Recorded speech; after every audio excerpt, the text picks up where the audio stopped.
Hello everyone, welcome back to my channel. This is Ali Jevasani and I am conducting this course on photography. Before I begin with this session, I want you to go to the download link in the description below and download all the materials for today's session. So let's get going.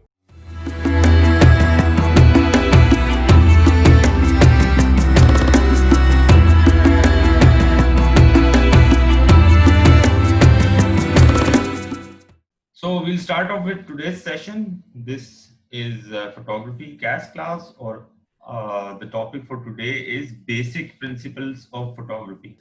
Session is only these principles are only designed to improve photography compositions, to make your compositions aesthetically appealing to the viewer. ये specific principles हैं सिर्फ specifically photography as a form of art के लिए design हुए हैं. ये वो principles पे आज हम discussion करेंगे. These are very few principles. So I'll share my screen with you all. Okay, so these are basic principles of photography, only specific to photography and its compositions.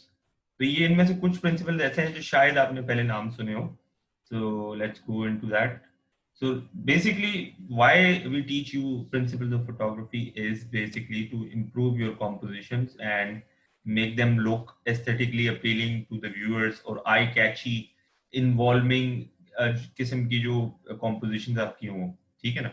So first we teach you how to use these compositions, and then when you go to the next level in photography, तो आप इन compositions को break भी कर सकते हो, rules break कर सकते हो, और multiple principles को single composition पे apply कर सकते हो. तो वो जो है advance आपकी जो है composition बनती है. तो वो stage पे हम बाद में पहुंचेंगे. तो first let's just go through the basic principles of photography. इसमें ये principles हैं which we will cover today. The first is rule of thirds. I'm not sure if you guys have heard it. It's a very famous rule being applied in different forms of arts, not just photography, but photography में इसका application बड़ा interesting होता है. Active and dead space को हम discuss करेंगे, angles को discuss करेंगे, different types of angles होते हैं photography में. Fill your frame एक concept होता है, उसको discuss करेंगे. Frame within a frame एक concept होता है, उसको discuss करेंगे. And the last principle is leading lines. इन सारे प्रिंसिपल्स को हम डिस्कस करेंगे.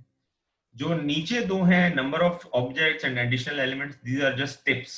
These are not principles. These are just tips by which you can keep track of your subject and composition and all these principles. ये जो दो हैं ये सिर्फ टिप्स हैं, इसको भी डिस्कस करेंगे हम. So let's just discuss first principle, which is rule of thirds. Now remember, first session था या second session था, I asked you guys to turn the grid on your cell phone cameras. मैंने grid on करवाया था आप सबसे. वो exactly इसी तरह का दिखने में था grid, rule of third का. तो उस grid में होता क्या, आज उसको डिटेल में समझेंगे कि उस grid का concept क्या, why do you use that grid. This grid is not just only available on cell phone cameras, it's also available on DSLRs. तो DSLRs में इसका थोड़ा सा concept अलग होता है. वो इसके फोकल पॉइंट्स होते हैं, लेकिन ये मार्क्स होते हैं इंटरसेक्शन के, पूरा ग्रिड नहीं दिखता.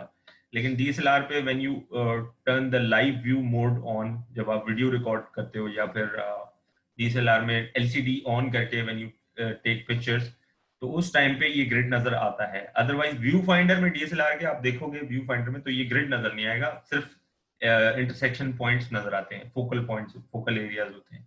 Grid is divided into 9 equal boxes, and there are 4 intersection points. These 4 marked in red are 4 intersection points.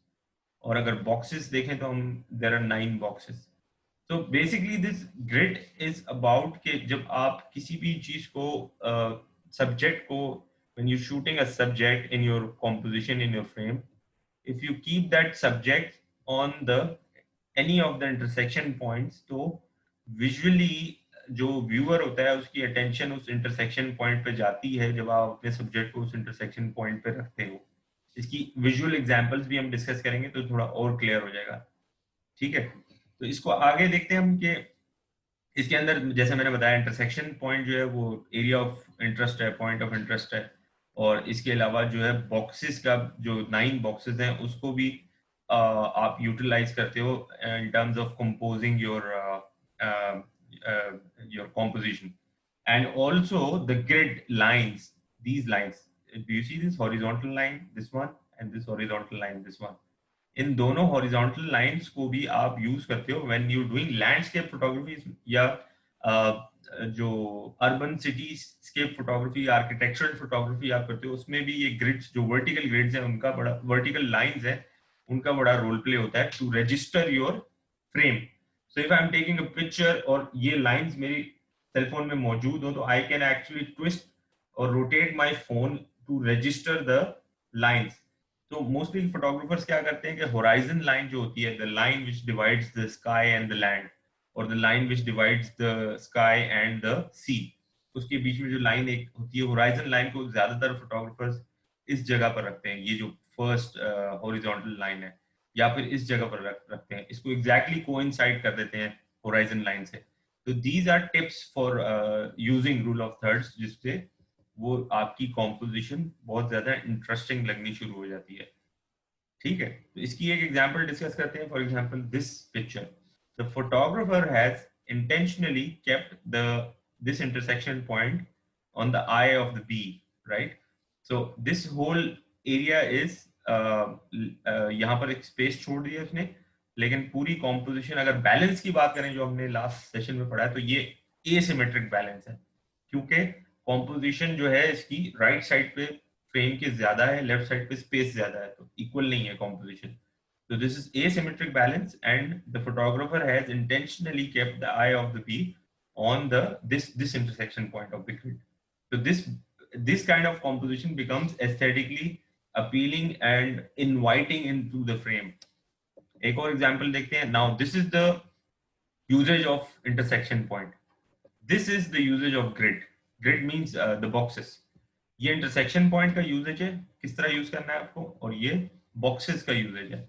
अब बॉक्सेस का यूजेज इस तरह करते हैं हम 9 बॉक्सेस का, कि सबसे पहले आप देखेंगे फोटोग्राफर ने होराइजन लाइन है, the line which divides the sea and the sky, उसको एग्जैक्टली कोइंसाइड किया है first horizontal line of the grid, उससे एग्जैक्टली कोइंसाइड किया. आप देख रहे हो ना, बिल्कुल ओवरलैप कर रही है उसके ऊपर. So this is how your compositions become very mature and interesting.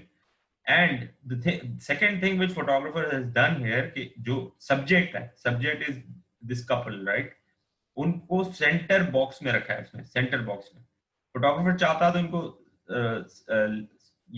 Right वाले या लेफ्ट वाले बॉक्स में भी रख सकता था, लेकिन इनको सेंटर बॉक्स में रखने का मकसद ये होता है दैट उस फोटोग्राफर चाहता है कि आप एक सिमेट्रिक कॉम्पोजिशन बनाना चाह रहा था, और सेंटर ऑफ द बॉक्स उसने यूज किया. ठीक है, so you can use these boxes for the rule of third composition as well.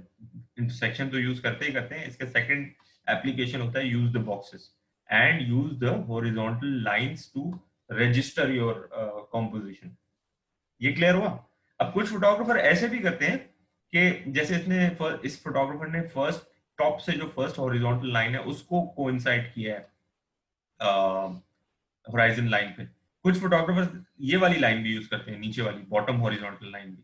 वो किस केस में यूज करते हैं? अगर लेट सपोज इसी पिक्चर में स्काई बड़ा इंटरेस्टिंग होता, बड़ा ड्रामेटिक स्काई होता, क्लाउड्स होते, सनसेट का टाइम होता, और रेड्स ऑरेंजेस कलर्स स्काई में बन रहे होते, तो मैं एज ए फोटोग्राफर क्या करता कि मैं नीचे वाली लाइन को रजिस्टर करता होराइजन के साथ, क्योंकि मैं चाहता कि स्काई ज्यादा इस पूरे एरिया में स्काई नजर आए. तो इसमें जो है अब ह्यूमंस के साथ इंटरेक्शन है. फर्स्ट इमेज जो था बी की आई को इंटरसेक्ट किया था इस पॉइंट पे. इस जो इमेजेस में आप देख रहे हैं कि जो ये वाली इंटरसेक्शन पॉइंट है, ये फेस पे जो ह्यूमन सब्जेक्ट है हमारा, उसके फेस पे इंटरसेक्ट किया, राइट. तो इस तरीके से भी आप ह्यूमंस के साथ भी इसको क्या कहते हैं, इसका एप्लीकेशन हो सकता है. अच्छा, अब सेकंड प्रिंसिपल डिस्कस करते हैं. बेसिक प्रिंसिपल ऑफ फोटोग्राफी का second principle is active and dead space. Before I go into active and dead space, इस वाले प्रिंसिपल का मैं बता दूं आपको कि इस पे आपने पिक्चर लेनी है दो. एक फोटोग्राफ ऐसी होगी जिसमें आपने इंटरसेक्शन पॉइंट का एप्लीकेशन दिखाया होगा. you would use intersection point to focus on your subject. उस जगह पर प्लेस करना होगा आपको intersection point. And second application would be this, जिसमें बॉक्स का यूटिलाइजेशन होगा, not in any intersection point. Box को, any box, you would use any box for composing your frame. तो ये दो पिक्चर्स लेनी है रूल ऑफ थर्ड पे आपने। इसकी और भी एग्जांपल्स मैं दिखाऊंगा इन the end of the presentation. तो सेकंड जो है एक्टिव एंड डेड स्पेस है। Active and dead space her photograph, her art work में एग्जिस्ट करता है। एक्टिव स्पेस वो होता है जहाँ पे कोई एक्टिविटी हो, जहाँ कोई मूवमेंट हो, जिस एरिया में आपकी फ्रेम के जिस एरिया में कहीं पर मूवमेंट हो या एक्टिविटी हो या सब्जेक्ट हो, वो जगह एक्टिव स्पेस होती है, क्योंकि व्यूअर की अटेंशन वहां जाती है। ठीक है। डेड स्पेस वो जगह होती है जो बैकग्राउंड होता है, जहां पर अटेंशन नहीं होती। तो वो दोनों, एक्टिव एंड डेड स्पेस, दोनों एक फोटोग्राफ में साइमल्टेनियसली एग्जिस्ट करती हैं। ठीक है। अब कुछ फोटोग्राफ्स ऐसी होती हैं, कुछ फोटोग्राफर्स का स्टाइल ये होता है कि वो डेड स्पेस को ज्यादा रखते हैं अपनी कॉम्पोजिशन में।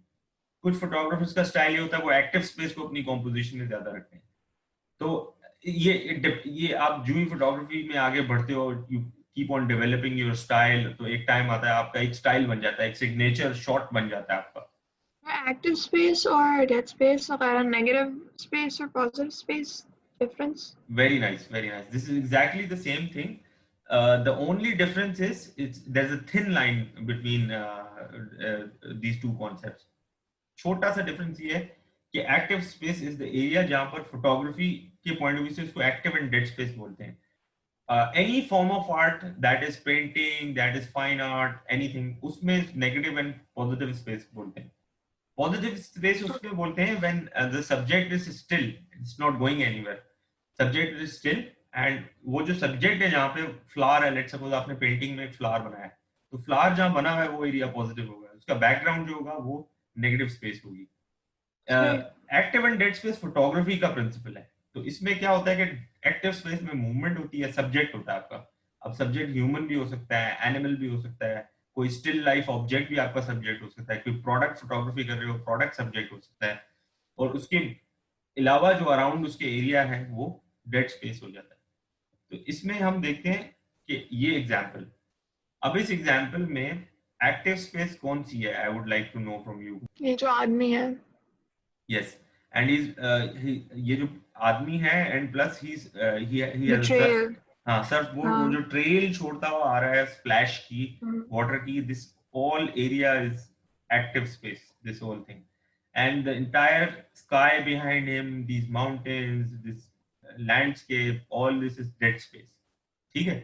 तो you can, by seeing that picture you can figure out कि जो फोटोग्राफर है उसने एक्टिव स्पेस कम रखी हुई है, डेड स्पेस को ज्यादा रखा हुआ है इस कॉम्पोजिशन में। Moving on to the next image, इसमें एक्टिव स्पेस क्या होगी?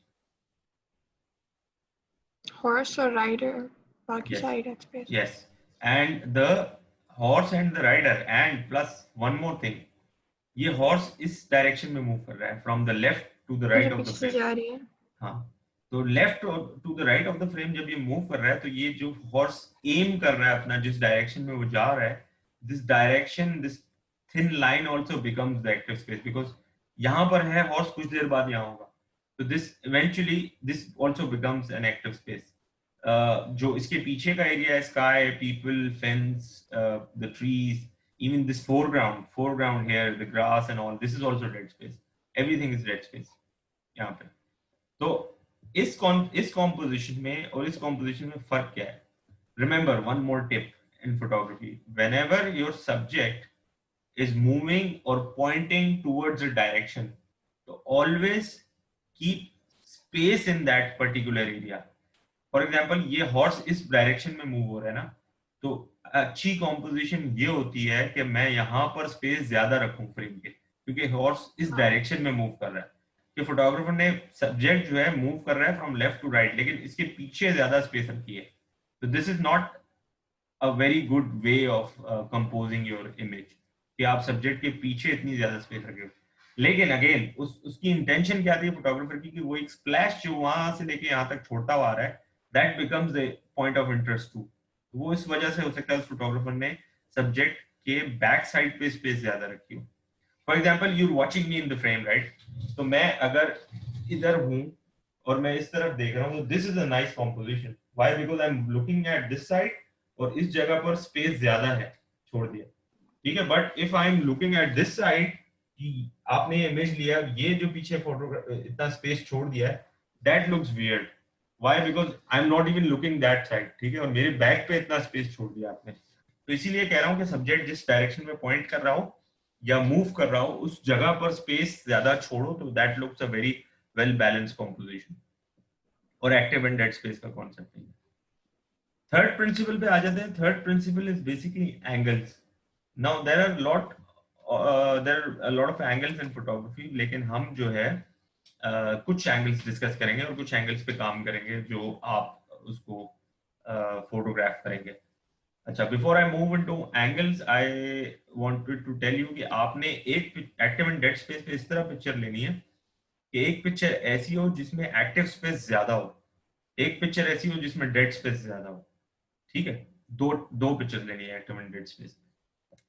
अच्छा, एंगल्स जो है वो बेसिकली फोटोग्राफी के बहुत सारे एंगल होते हैं. This is basically relationship of your camera with the height of the subject. ये सारे चीजें एंगल्स में आ जाती हैं. So there are three basic types of angles जो हम डिस्कस करते हैं फोटोग्राफी में. एक ये, अगर मैं इस तरह से आपको फोटोग्राफ कर रहा हूँ, तो this is called human I level.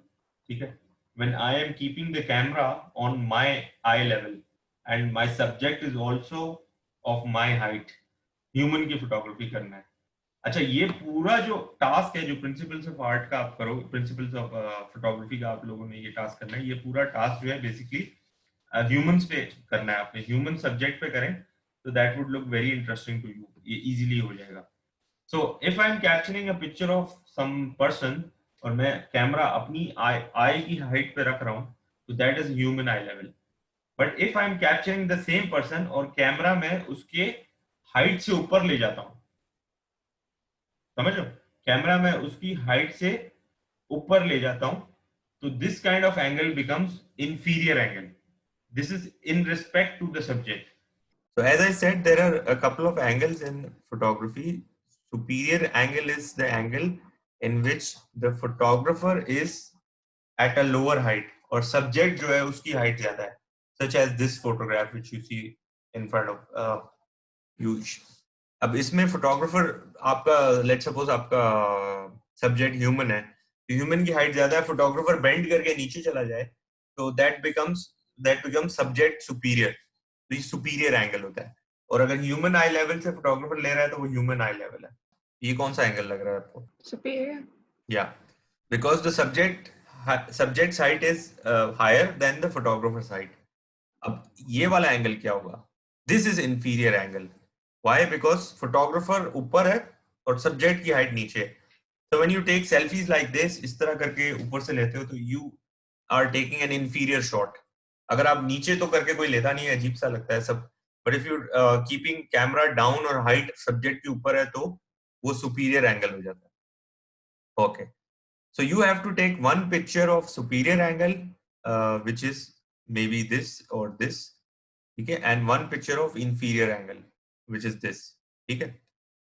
Now contrast. Contrast is basically more or less the same principle which I explained you in Principles of Arts. और उसमें मैंने आपको यही एक्सप्लेन किया था कि रेड का जो कॉन्ट्रास्ट है वो ग्रीन होता है, ब्लू का कॉन्ट्रास्ट जो है ऑरेंज होता है, पर्पल का कॉन्ट्रास्ट येलो होता है और ब्लैक का कॉन्ट्रास्ट व्हाइट होता है. ठीक है. So this for this task it's more और less the same thing. But here as I said कि आप लोगों को जो ये वाला टास्क करना है, you will pull it off on humans as a subject. ठीक है, आगे हम देखते हैं fill your frame concept. This is very important. Now fill your frame means that going closer to your subject. So closer to your subject means not zooming in. If you're doing pictures through cell phone, I strictly say and tell my student do not zoom in if you're using cell phone.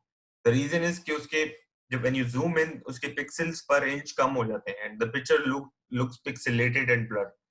So if for obviously for this task and the entire photography, you guys are pulling it off through cell phone cameras. So cell phone camera से आप ले रहे हो, so do not zoom in. Go close to your subject. So going close to your subject means that actually going close to your subject. So if in this case you're taking pictures of humans as a subject, So you can go close to the face, or you can go close to the eye and take picture of someone. And yeah, सही है ना? Or you could go close to lips of the person and take picture. So filling your frames mean that this is your frame. This white line is actually representing the frame. ये पूरी आपकी frame है. Frame is what you see on your LCD. और उस पे you were going close to the subject. That's called fill your frame. For example, this picture, this picture is more of a close up than this and this, क्योंकि ये आपने face के अंदर भी आई और नोज वाला जो एरिया है उसको उसके करीब चला गया फोटोग्राफर. तो going close to your subject is called fill your frame. Okay, so again you have to take one picture on this principle, fill your frame पे, only one picture. Frame within a frame means के you already have a frame on your LCD. Whatever you see on your LCD of your cell phone camera, this is your first frame. Frame within a frame means to find another frame in your composition, in your surrounding. For example, कि मैंने मेरे घर में एक दरवाजा है, door है. So the door is rectangular, सही है? If I'm capturing a door within my photograph, within my frame, तो एक तो मेरी LCD पे frame है. फिर जो डोर मेरी कॉम्पोजिशन में आ रहा है, that becomes another frame. ठीक है? डोर की जगह विंडो भी हो सकती है, कोई आर्च भी हो सकता है, it could be anything. So find that frame within your surrounding, which could be easily found at your home as well, and make that human stand in front of the frame. फिर उसकी picture लो. इसकी example दिखाता हूँ. इसकी example में humans नहीं है, मैं एक और प्रेजेंटेशन दिखाऊंगा, उसकी एग्जांपल्स में ह्यूमंस है, वो आपको क्लियर हो जाएगी. So this is photographer's frame. Can you see this thin line? ये जो thin line है ये फोटोग्राफर की फ्रेम है, और उसने अपनी फ्रेम के अंदर एक और फ्रेम ढूंढी है, which is this opening of the cave. ये एक और फ्रेम है. अब इस फ्रेम के अंदर जो है, जो आपको ये सीनरी नजर आ रही है, ये सब्जेक्ट है फोटोग्राफर का. Landscape is the subject. So this is called frame within a frame. इसकी एक और एग्जांपल देखते हैं, such as this. So the photographer, एक तो ये फोटोग्राफर की फ्रेम है, जो पूरी फ्रेम है, ठीक है, जो उसकी एलसीडी पे विजिबल थी. फिर उसने फ्रेम अपनी कॉम्पोजिशन के अंदर एक और फ्रेम ढूंढी है, which is this particular window. तो this is another frame. ठीक है, और इसकी एग्जांपल देखते हैं. Now this is not this a complete closed frame. ठीक है, this is a complete organic. It's not geometric, it is organic but closed frame. This is geometric but closed frame. Now this could be a frame as well. वो क्यों? इस वजह से कि जो photographer है उसने क्या किया, एक फेंस ढूंढा. So this is actually a fence and the boy is standing behind the fence. So this fence becomes another frame. So this concept is frame within a frame. इस पे ये एक पिक्चर देखते हैं. This is very interesting. इसके अंदर photographer ने अपने आप को फोटोग्राफ लिया, सेल्फ पोर्ट्रेट है, ठीक है. And this is one of the frame of the photographer, जो उसकी एलसीडी से, उसके व्यू फाइंडर से नजर आ रहा था. फिर उसके अंदर एक और फ्रेम उसको ये मिल गया, ये विंडो. फिर देखो एक और फ्रेम, दिस वन, फिर then this frame. So there are so many frames inside one frame. So this concept is principle is called frame within a frame. इसकी एक और एग्जांपल ये है, ठीक है. इसकी मैं आपको दूसरी एग्जांपल्स भी दिखाता हूँ, जो मैंने फोटोग्राफी की है, पिक्चर्स ली है, वो भी दिखाता हूँ. उससे in the end of the presentation और क्लियर हो जाएगा. So you have to take one picture on frame within a frame. ठीक है.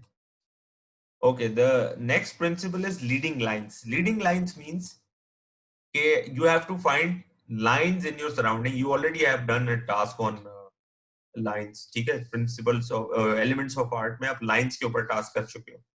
But this time since you are photographing human subjects, so you have to make a human strand behind या in front of lines converging from somewhere. ठीक है. तो ये diagonal lines भी हो सकती हैं, S shapes lines भी हो सकती हैं, curve lines भी हो सकती हैं, straight line, vertical line, parallel line, horizontal line, सब हो सकती हैं. For example, this picture. So in this picture you see ये जो फेंस है, ये कर्व होता ये एक लाइन क्रिएट कर रहा है. And this pathway as well, ये पाथवे भी एक लाइन क्रिएट कर रहा है, सही है.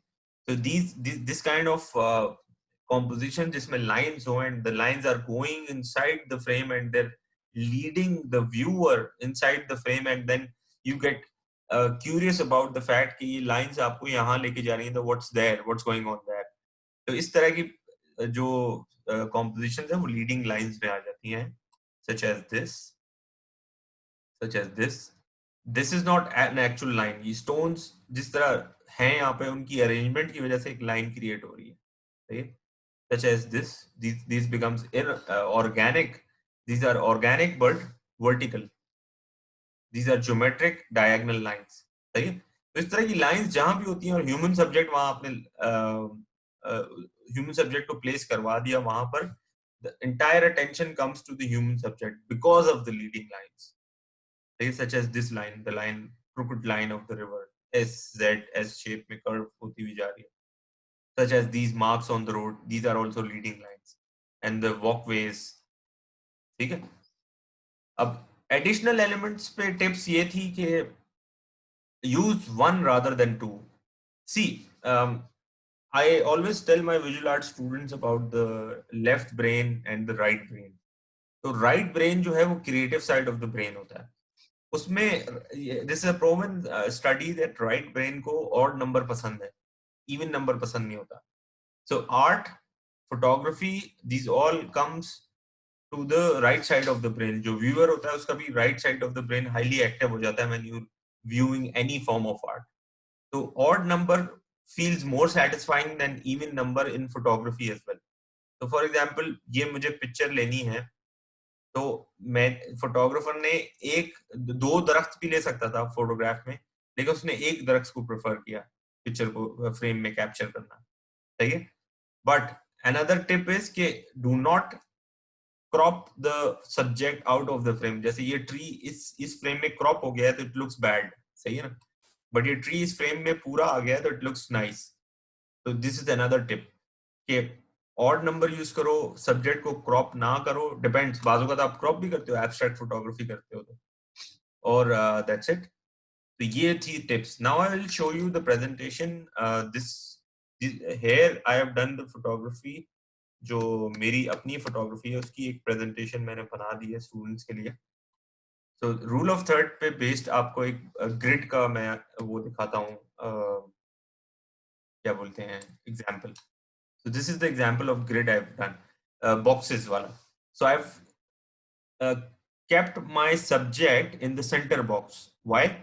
Because frame मैंने compose ही ऐसी की है कि जो center box में जो है वो subject आ रहा है, that is the ring, wedding ring, ठीक है, और जो hands हैं उसके वो भी center box में आ रहे हैं, तो center box को use किया मैंने। Now intersection point को अगर मैं use करना चाहूँ उसके rule of third के हिसाब से, so I have kept my subject on this intersection point, right? I have kept a lot of dead space here. अच्छा, ये एक और rule of third का example लेते हैं। इस बार मैंने intersection point lower right वाला use किया है, this one. And again the boat is moving from right to left, तो यहाँ पे space ज़्यादा रखी है। I have tried my best to keep the horizon line parallel to this horizontal line of the grid. Leading lines पे कुछ examples देख लेते हैं। लीडिंग लाइंस पे such examples like this, road marks, roads leading you to somewhere, road पे जो marks हैं वो आपको लीड कर रहे हैं। Again my subject is looking from left to the right side of the frame, तो मैंने यहाँ पर स्पेस ज्यादा रखा है इंटेंशनली, ठीक है। Again this leading lines, pathways and the roadways and तो ऑल। ये आपकी है जी जी ये बेटा, वाली फोटोग्राफ्स जी जी सारी? जी जी सारी। वाह। एंड ये पाथवेज जो है सारे, these leads you inside the frame. In these kinds of lines जो क्या बोलते हैं, perspective की lines होती हैं, 2-point perspective, ये सारी lines converge होती हैं एक point पे, they lead you inside the frame. Fill your frame पे concept, going close to the subject, as I said. So when you go close to the subject, you're actually filling your frame. This is another example of fill your frame. So I had the zoom lens for this particular shot. Obviously मैं line के करीब तो जा नहीं सकता था। Been taken in Al Ain Zoo, which is based in United Arab Emirates. That zoo is very photographers friendly. वो इस तरीके से डिजाइन हुआ है कि if you have a very good lens, especially zoom lens, so you can take capture such photographs जो लगता ही नहीं है कि आपने zoom में लिए हैं. Looks like an open safari area. तो वो ये the line was like a lot of distance away from me, लेकिन मैंने जो zoom lens use किया उससे fill the frame का concept हो गया। कॉन्ट्रास्ट पे कुछ पिक्चर्स दिखाऊंगा. देखो रेड एंड ग्रीन का कॉन्ट्रास्ट है, ये येलो एंड पीछे पर्पल के थोड़े से टेंट्स आ रही हैं उसका कॉन्ट्रास्ट है. Then again red and green का contrast. Frame within a frame का कॉन्सेप्ट ये है कि you have to find natural frames around you. अब जब ये हायर लेवल पे ये टास्क दिया जाता है तो I ask my student to find natural frames around you. Man made frames तो बड़ी आराम से मिल जाती हैं, नेचुरल फ्रेम्स ढूंढना थोड़ा प्रॉब्लमैटिक होता है. Such as this frame, my subject here is Rakaposhi mountain and I have taken picture through these branches of the trees जो Rakaposhi की नजर आ रही है. Such as this kind of a frame, such as this kind of a frame within your frame. Now this is another example of a frame जिसमें frame यहाँ पहले है और subject frame के पीछे. And this is another example of the frame जिसमें subject पहले है और frame पीछे. So these are two further applications of frame within a frame. एक में frame जो है photographer और subject के बीच में, एक में frame जो है वो subject बीच में आ जाता है photographer और frame के, इस तरीके से. Now inferior angle, this is another picture of inferior angle when photographer ऊपर है subject नीचे. This is also an inferior angle. This is not inferior, this is human eye level. ठीक है. सुपीरियर एंगल पे ये पिक्चर आप देख लो कि सब्जेक्ट ऊपर है फोटोग्राफर नीचे है. This one is also superior angle के सब्जेक्ट ऊपर है फोटोग्राफर नीचे. So these are some of the things I wanted to show you in this presentation. So you have to take one picture on everything. I will share the presentation with you all and आप उसको जो है presentation को भी share कर दूंगा, आपको assignment भी share कर दूंगा so that you can pull it off easily. Okay guys, so this is end of this session. So we'll meet next week inshallah. Till then, take care. So guys, this is end of the session. I hope you liked this video. Do subscribe to my channel. See you next week. Till then, take care.